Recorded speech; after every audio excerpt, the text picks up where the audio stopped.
Hey everyone, hope you're having a good day. My name's Andy. My channel is Finding Value. Before I get into it, just want to remind all the Platinum members of the website in the description link below that we have a 7 a.m. Mountain Standard Time meeting for question and answers for Platinum members. So diving in today, we're going to do our commodity technical analysis. We're going to go on through. I'll give you my opinion on everything, dollar 10-year yield, and we're going to go through all the different sections of commodities that I follow, at least. They did have the meeting over in Jackson Hole. It looks like they are going to fight inflation. At least that's what they're jawboning. I do think that they're going to raise rates, probably 0.5 to 0.75 rate hike. 0.75 probably being the most likelihood is what I'm gathering from what they're saying. If you were to go to FedWatch. And that is going to have an impact on the overall stock market. Looks like we're pulling back on some things. I think oil is going to remain resilient. Same with natural gas and energy. And I think that the overall stock markets may feel that headwind of that increasing interest rate environment. So let's dive in. Let's take a look at the charts and do our technical analysis. And I'll give you my opinions here. So here's the DXY. Keep in mind that the majority of the DXY, it's the dollar in relationship to the Japanese yen, the euro, and stuff like that. And they have an energy crisis over there. They're basically getting inflated away to oblivion.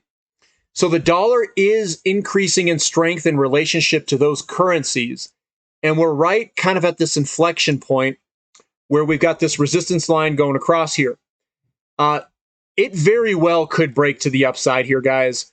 They're going to struggle this winter. They are going to struggle.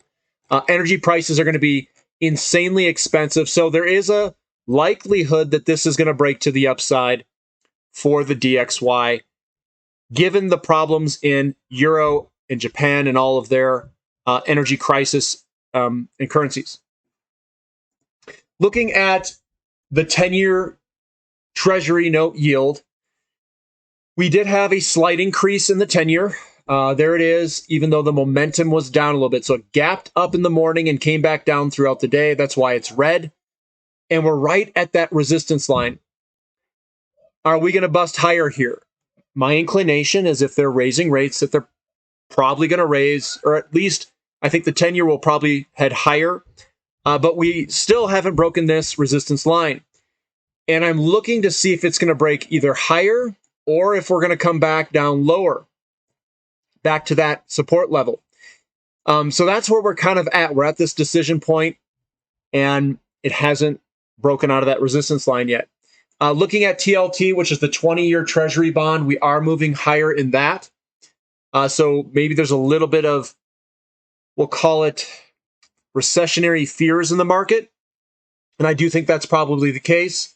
We're also seeing the 10-year or the 30-year yield drop down a little bit. So we saw 10-year yield strength, 30-year yield decline a little bit. Same with the 20-year yield would decline, bond prices higher. Moving on to commodities. Commodities are up today, 0.8%. That's actually a very bullish signal. Commodities up, stocks down with the increasing interest rate. We'll call it most likely increasing interest rate, federal funds rate that they're going to do in the future. They want to fight inflation.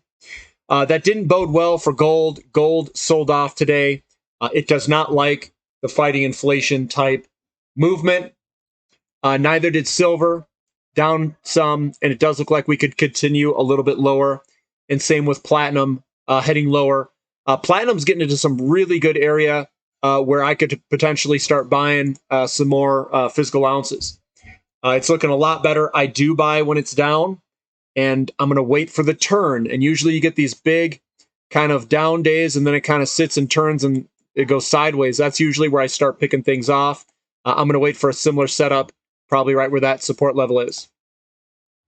XAU to gold ratio. This is your mining companies to gold. Obviously, it's sold off.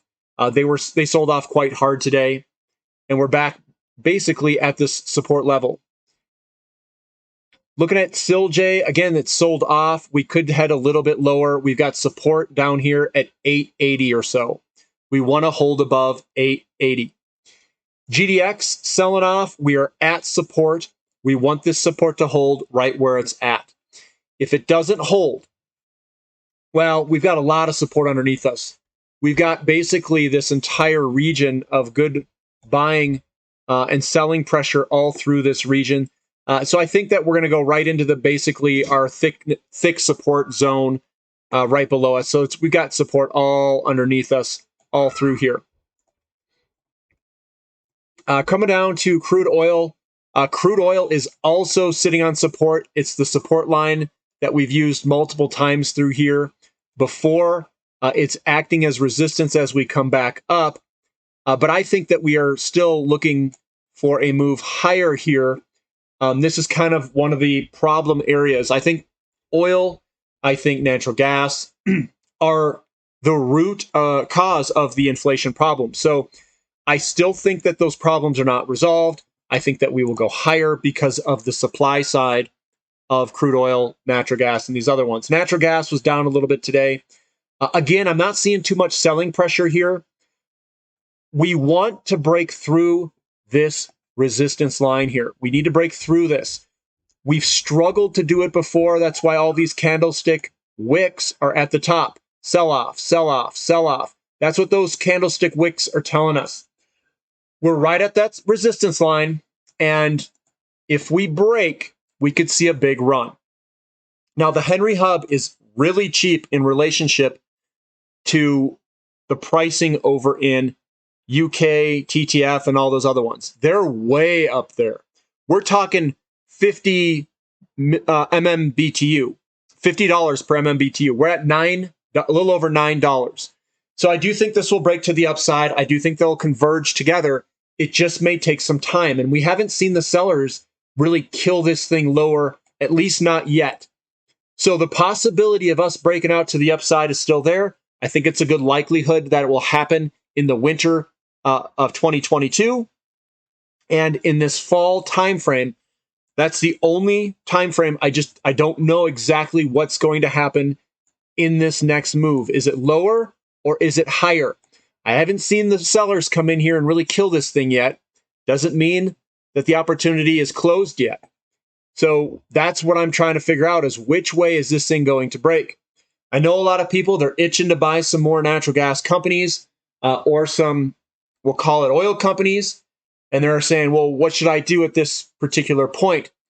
I'm going to tell you, I don't necessarily know the exact answer right here sitting underneath this resistance line.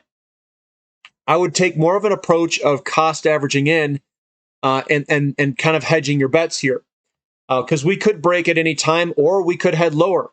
Those are both probable outcomes.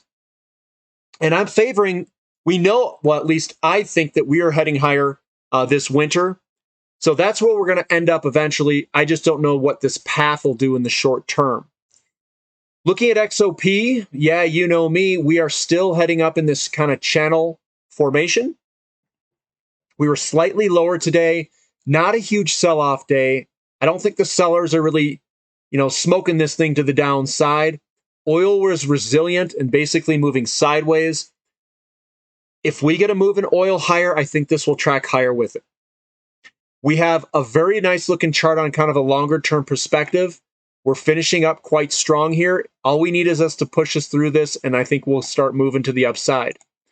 I do think that the tailwinds are behind us in energy for the winter, and I do think that we could see some further gains ahead of us this winter. The fall, good question. What's it going to do in September, October timeframe? Again, guys, the path here, don't know. It's looking pretty resilient. I know they're using Strategic Petroleum Reserve releases to try to push this stuff lower. Will they be successful or not? I'm not exactly sure. And that's where I'm at in the short term of where they're going to try to push this thing. I know they're trying to push this lower. They're probably using the paper markets. They're using the physical markets. They're doing everything they can. And what is scary is it's not really working. Crude oil is still right on support, and it's not really budging. If they're using the Strategic Petroleum Reserve to try to push this lower and they're not successful at doing it, imagine what's going to happen when that Strategic Petroleum Reserve is not there and they're not releasing 8 million barrels of oil in a very short period. This thing will go higher, I think.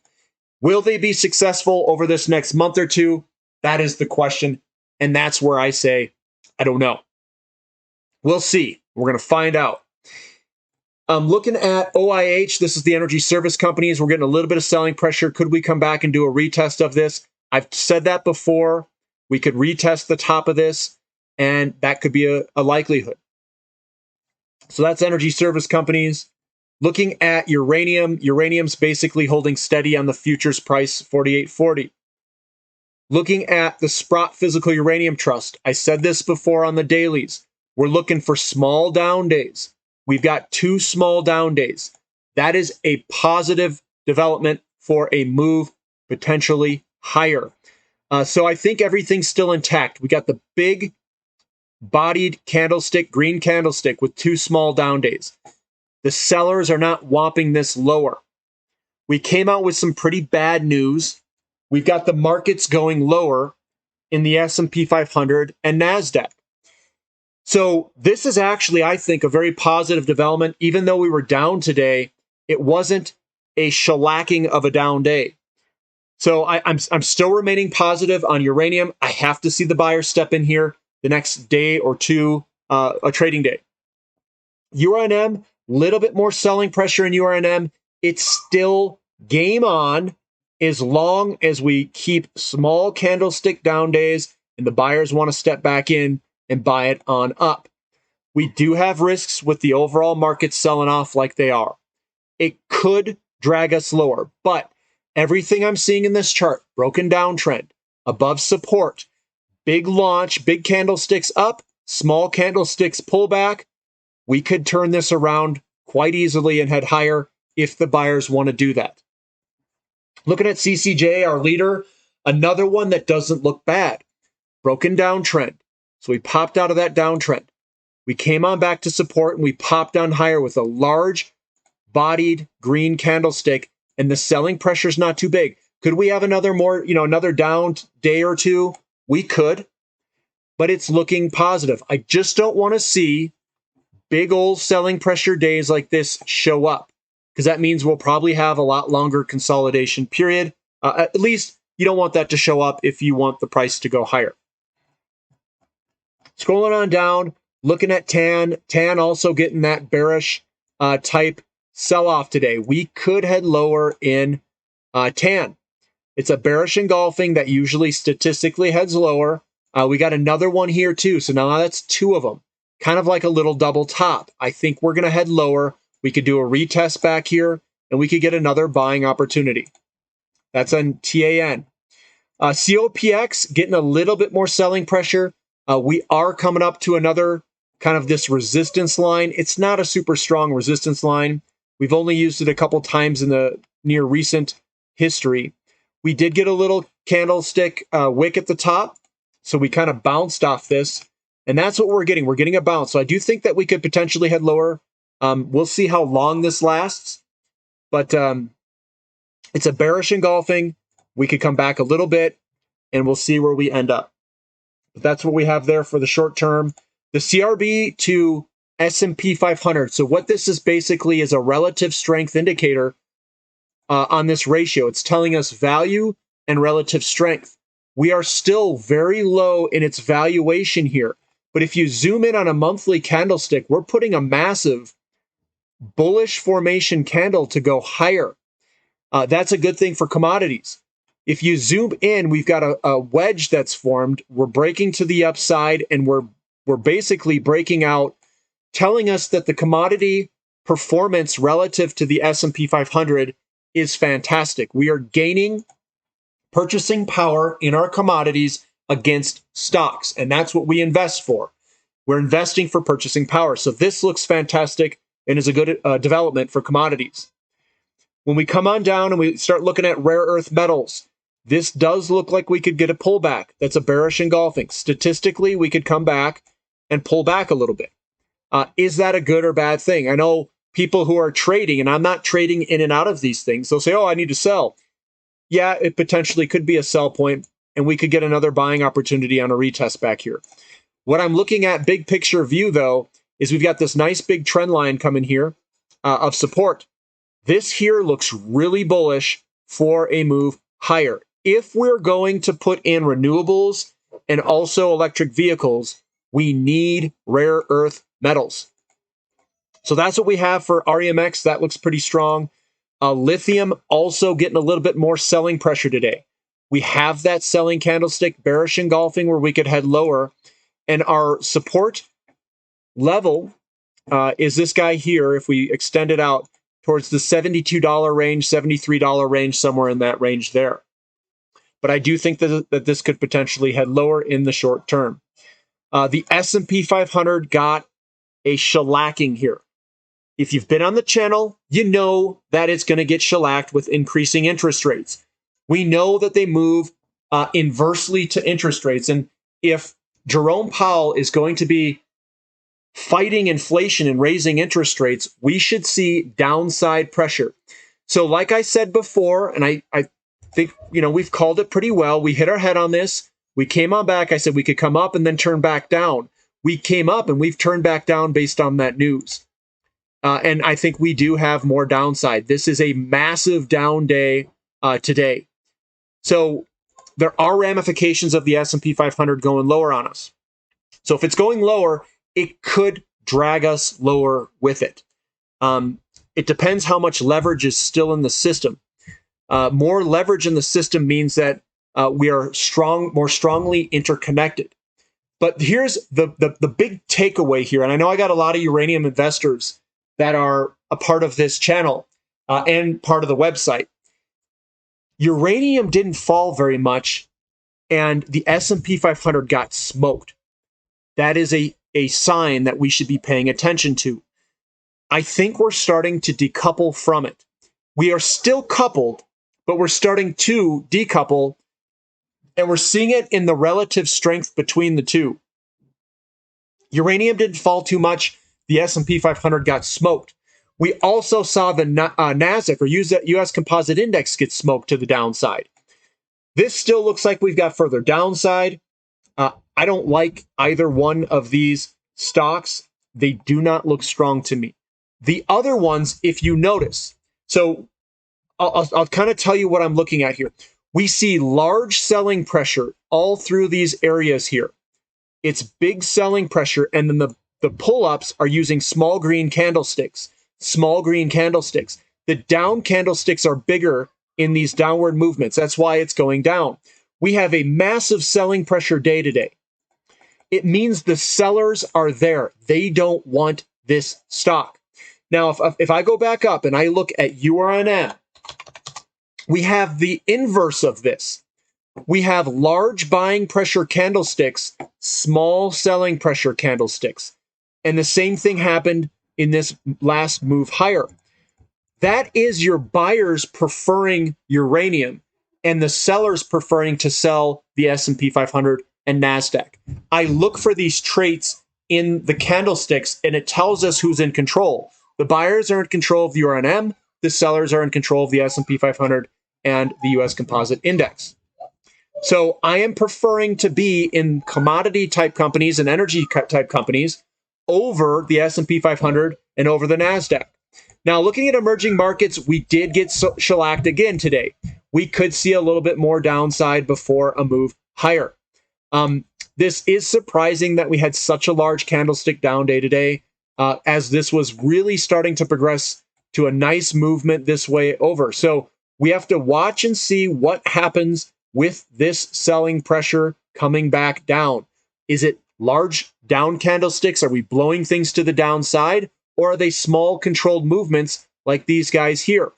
This was looking good to move higher. We got this nice big selling pressure day today, which is a bearish engulfing that's going to head lower. But I want to see what exactly happens with the candlesticks that are about to come with EEM. So that's what I got, what I'm trying to see here. And we've got a nice good pattern right before it for a move higher. So short term move lower, on top of a pattern which will eventually, I think, move higher given where the DXY kind of ends up. Looking at the housing market, home builders, ETF, we're getting that same big down selling pressure day to day. I do think this is going to head lower, and we could even come back all the way down to here if it wants to be pushed that low. That's all the way down to $52-ish down there. So that doesn't look too hot either with this large selling pressure candlestick today. Lumber basically moving sideways right at resistance support. We've got cocoa futures moving sideways. That still looks really good. Broken down trend. The soft commodities are looking a lot better in relationship to everything else in this market. 2% update for wheat. That actually looks really good. This is kind of that long-term resistance support level that we've got. We're coming down and looks like we're trying to turn to go higher. So that looks pretty good. Soybeans is also looking good, up 2.1%, turtle heading out of its little break here. So that looks good. We've got corn heading higher. That also looks good. Copper is going to be caught in the cross currents in all of this stuff. Higher interest rates and the market selling off. This is an indication of the economy. I still think this looks all right. We've got the broken down trend. We're kind of just drifting sideways to higher.